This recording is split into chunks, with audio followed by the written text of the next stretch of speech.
My name is Daud Ahmed and my SAP ID is 24900.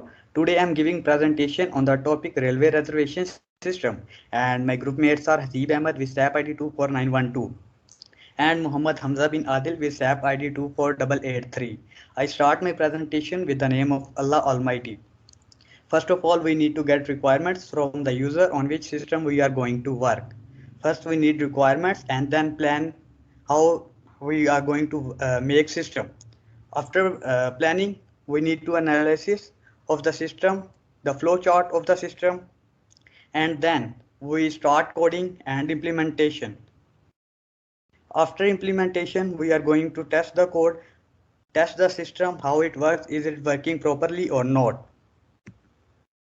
हमारे ये system बनाने का जो मकसद है कि रेलवे के ये इस हालात को देखते हुए लाइक अगर आप रजिस्टर्स पे आपको काम करना पड़ता है, इस चीज़ से आसानी के लिए इस सिस्टम को बनाया जाएगा कि आपको सारा डाटा आप एक कंप्यूटर में एक सॉफ्टवेयर के थ्रू मेंटेन किया जा सके, उनके अंदर स्टोर किया जा सके और इससे टाइम का बचत की जाएगी, टाइम वेस्ट नहीं होगा, सारा काम आप कंप्यूटर्स के थ्रू सॉफ्टवेयर के थ्रू करेंगे। और सबसे पहले हम रिक्वायरमेंट्स लेंगे। इसमें रिक्वायरमेंट्स क्या होगी, एक हम लॉगिन सिस्टम बनाएंगे जिसमें एडमिन लॉगिन कर सकेगा अपने लॉगिन पासवर्ड के थ्रू, यूज़र नेम और पासवर्ड के थ्रू।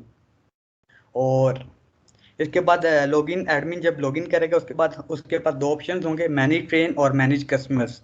मैनेज ट्रेन और मैनेज कस्टमर्स में उसके पास आगे चॉइसेस होंगी कि वो क्या करना चाहेगा।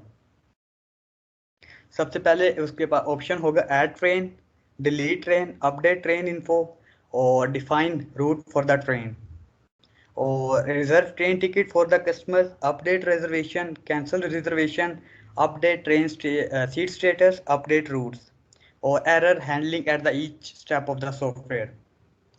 इस सिस्टम को बनाने का मकसद यही है कि एक इजीली हर काम आप घर बैठे आप सॉफ्टवेयर के थ्रू आप ऑनलाइन कर सकें, आपका टाइम भी नहीं वेस्ट होगा लाइन में लगने के लिए और आपका टाइम की एक बचत के लिए सब कुछ किया जाएगा। ठीक है। अस्सलाम वालेकुम, my name is Haseeb Ahmed and my SAP ID is 24912। जैसे कि दाऊद अहमद ने हमें प्रोजेक्ट के रिक्वायरमेंट्स के बारे में बात कर दी है, तो मैं यहाँ पे प्लानिंग के डॉक्यूमेंटेशन की बात कर रहा हूँ। तो सबसे पहले हमारे पास आता है मोटिवेशन। इस प्रोजेक्ट की मोटिवेशन क्या है? इस प्रोजेक्ट की यही मोटिवेशन है कि हम इस प्रोजेक्ट को प्रोफेशनल तरीके से कैसे इंजीनियर कर सकते हैं। इंजीनियर मतलब कि हम इस प्रोजेक्ट को प्रोफेशनल तरीके से बना कैसे सकते हैं। ये बात है। तो उसके बाद हम इस प्रोजेक्ट का कस्टमर कौन है? तो इस प्रोजेक्ट का कस्टमर है रिफा यूनिवर्सिटी और उसके बाद रिफा इंटरनेशनल यूनिवर्सिटी इस प्रोजेक्ट का कस्टमर है। तो उसके बाद आता है हमारे कि ये प्रोजेक्ट जो है ये किसी प्रोजेक्ट के साथ एक्सटेंशन तो नहीं करता है, यानी कि किसी प्रोजेक्ट के साथ मिलता जुलता तो नहीं है। तो मैं आपको बताता चलूँ कि ये प्रोजेक्ट किसी से मिलता जुलता नहीं है, किसी और प्रोजेक्ट से मिलता जुलता नहीं है। ये एक अलग प्रोजेक्ट है जिसको कोई भी यूज़ कर सकता है और इसकी कॉस्ट जो है वो फ्री ऑफ कॉस्ट है, इसलिए इसको सारे एवरीवन कैन यूज़ कर सकते हैं। और इस प्रोजेक्ट को बनाने के लिए 2 वीक्स लगे हैं। और इस प्रोजेक्ट की इस प्रोजेक्ट की कोई ऑर्गेनाइजेशन नहीं है, यानी कि कोई बड़ी कंपनी ने इसको ऑर्गेनाइज नहीं किया हुआ। उसके बाद ये एक प्रोजेक्ट जो है ये इंडिपेंडेंट प्रोजेक्ट है। इसको ये किसी प्रोजेक्ट पे ये किसी और प्रोजेक्ट पे डिपेंड नहीं करता और इस प्रोजेक्ट के अंदर किसी कंपनी या ऑर्गेनाइजेशन का कोई कंट्रीब्यूट नहीं है। ये एक इंडिपेंडेंट प्रोजेक्ट है। इसके आगे हमजा बिन आदिल आपको फ्लो चार्ट के बारे में एक्सप्लेन करेंगे। Thank you very much. औज़ुबिल्लाहिमिनश्शैतानिर्रजीम, बिस्मिल्लाहिर्रहमानिर्रहीम। मेरा नाम मोहम्मद हमज़ा बिन आदिल है एंड मेरी SAP ID 24883 है। जैसा कि हसीब अहमद ने पीछे प्लानिंग के बारे में बताया, अब इससे आगे system analysis and flow chart के बारे में मैं बताऊंगा। तो जैसे हम अपना प्रोग्राम रन करेंगे, इसके बाद हम डायरेक्ट होम पेज पे जाएंगे। होम पेज में हमारे पास लॉगिन आएगा, लॉगिन में हम अपना user name and ID and password डालेंगे। जैसे हम अगर हम अपने लॉगिन में यूज़र नेम और ID और पासवर्ड हम जो होगा हमारा, हम उसको बिल्कुल करेक्ट डालेंगे तो हमारे पास आगे एक चॉइस आ जाएगी, हमारे पास दो ऑप्शन आ जाएंगे। एक हमारे पास ऑप्शन आ जाएगा मेन मेन्यू का और एक हमारे पास ऑप्शन आ जाएगा एग्जिट का। अगर हम एग्जिट पे जाएंगे तो हम अपने जो हमारा प्रोग्राम होगा, हम प्रोग्राम को टर्मिनेट करके हम एग्जिट हो जाएंगे। इन केस अगर हम मेन मेन्यू को क्लिक करेंगे तो उसमें हमारे पास तीन ऑप्शंस आ जाएंगे सामने। एक उसमें से वही पुराने वाला होगा एग्जिट का, एक होगा उसमें मैनेज ट्रेन का और एक उसमें ऑप्शन होगा मैनेज कस्टमर का। फॉर इंस्टेंस अगर हम मैनेज ट्रेन पे चले जाते हैं, मैनेज ट्रेन को हम क्लिक कर देते हैं, तो हमारे पास आगे फिर फर्दर 5 ऑप्शंस आ जाएंगे, जिनमें से एक होगा route train information, add train information, update train information, delete train information and display main menu. Route train information में क्या होगा, अगर हम रूट ट्रेन इंफॉर्मेशन में जाएंगे और अगर हम उसमें अपनी इनपुट देंगे तो उसमें हमें ट्रेन के रूट के बारे में बताया जाएगा।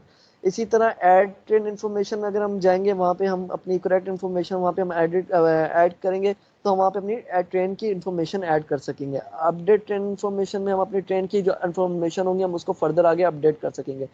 इन केस अगर हमने अपनी कोई ट्रेन है उसको हमने डिलीट करना है, उसके बारे में कोई भी इंफॉर्मेशन डिलीट करनी है, तो हम डिलीट ट्रेन इंफॉर्मेशन में जाएंगे। और डिस्प्ले मेन मेन्यू अगर हम इस पर क्लिक करेंगे तो हम दोबारा पीछे जाएंगे अपने मेन मेन्यू पे, जहाँ पे हमारे पास फिर से 2 ऑप्शन आ जाएंगे, manage train and manage customers.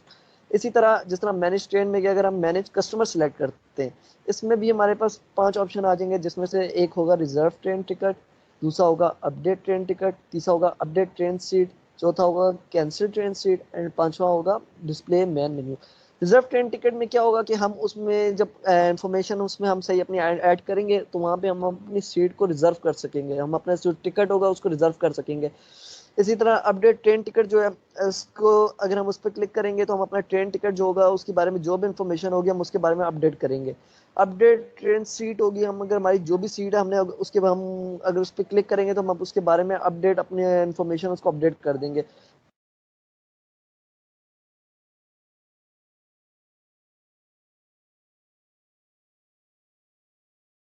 वही वाला फंक्शन है जो हमने मैनेज ट्रेन में हमने वो फंक्शन दिया। डिस्प्ले मेन मेन्यू करेंगे तो हम वापस अपने मेन मेन्यू में चले जाएंगे। इससे आगे क्या होगा, इससे आगे हम सिस्टम डिजाइन एंड इम्प्लीमेंटेशन करेंगे इसके बारे में, और हमने इसके आगे जो कोड्स हैं वो हमने आगे दिए हुए। सिस्टम एनालिसिस और फ्लो चार्ट के बारे में एक्सप्लेन किया है। तो इसके बाद हम इम्प्लीमेंटेशन स्टार्ट करेंगे, सिस्टम डिज़ाइन करेंगे और उसकी ये पिक्चर्स ऐड की गई एज अ सैम्पल कि किस तरह ये एक सिस्टम वर्क करेगा। और ये यूज़र से लॉगिन लेगा और इसको लॉगिन करेगा, वेलकम करेगा। सारा जब ये प्रोसीजर कंप्लीट होगा उसके बाद हम इस कोड को, इस सिस्टम को टेस्ट किया जाएगा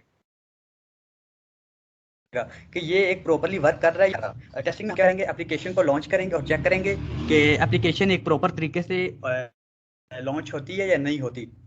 उसके बाद हम इनवैलिड यूजर नेम और पासवर्ड इंटर करेंगे, दोनों यूजर नेम और पासवर्ड भी इनवैलिड करेंगे ताकि कहीं चेक करें कि कहीं इनवैलिड लॉगिन करने के बाद लॉगिन तो नहीं हो रहा है इनवैलिड चीज़ इंटर करने के बाद। उसके बाद हम फिर वैलिड यूजर नेम और इनवैलिड पासवर्ड ट्राई करेंगे, टेस्ट करेंगे कि क्यों नहीं हो रहा। और इसके बाद फिर हम एक और तरीके से करेंगे, इनवैलिड यूजर नेम और वैलिड पासवर्ड। फिर एक टेस्ट किया जाएगा कि क्या ये इस तरह सिस्टम वर्क करता है या नहीं। अगर ये नहीं वर्क करता तो मतलब आपका सिस्टम ठीक बना है। और अगर हम 3 बार से ज़्यादा यूज़र नेम और पासवर्ड गलत इंटर करेंगे तो स्क्रीन टर्मिनेट कर जाएगी। तो ये एक टेस्टिंग का प्रोसीजर होगा। अगर इनमें से एक भी प्रोसीजर वर्क कर जाता है, इनवैलिड यूज़र नेम और इनवैलिड पासवर्ड और बोथ ये चीज़ें अगर वर्क कर जाती हैं, तो हमारे कोड सिस्टम में इश्यू होगा, फिर हमें उसके लिए दोबारा करना पड़ेगा। और ये हमारी एक